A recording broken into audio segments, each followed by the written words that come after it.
शुभ सकाळ मंडळी. नवीन दिवसाची नवीन सुरुवात. शनिवारच्या दिवशी रुद्रांसला स्पोर्ट ड्रेस असतो. झाला आखरीचा पेपर होता, लास्टचा ड्रॉइंगचा पेपर होता. ड्रॉइंगचा पेपर झाला की मग आता 8 दिवस रुद्रांसला सुट्ट्या आणि 8 दिवसामध्ये टीचर वगैरे पण ॲडमिशनसाठी फिरतील आणि ह्या मुलांना सुद्धा आता एक्झाममधून थोडासा ब्रेक मिळेल. नंतर ओरल आहे आणि संपूर्ण 4था महिना यांची शाळा आहे. तर रुद्रांशची मजा मस्ती यांच्या मित्रासोबत चालू आहे. दिवसभर चालूच असते.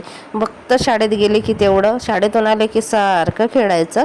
आणि आज जेवणामध्ये मी बनवली होती मस्तपैकी अशी कांद्याच्या पातीची डुबुक वडी आणि कांद्याच्या पातीचा मोकर सुद्धा बनवला होता. डुबुक वडीची भाजी खूप छान लागते. आता ज्या खातात त्यांना माहिती आहे, आमच्या भागामध्ये तर सर्रास केली जाते.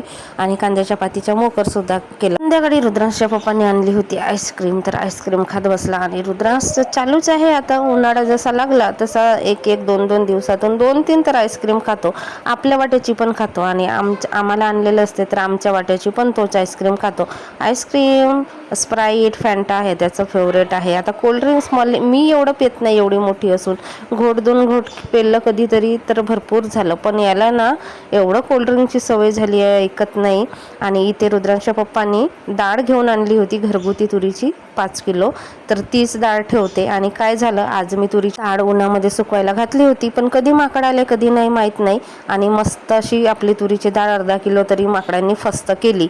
आता म्हणायचं काय त्यांना, पण शनिवारचा बाजार असतो, आठवडी बाजारामध्ये गेली होती. बाजाराचा भाजीपाला सगळा ठेवून घेतला आणि बाजारातून आणलेला खाऊ, जलेबी, खारा, रुद्रांसाठी शेव. रुद्रांश शेव खात बसला, त्याला आवडतो म्हणून. असा होता आजचा दिवस.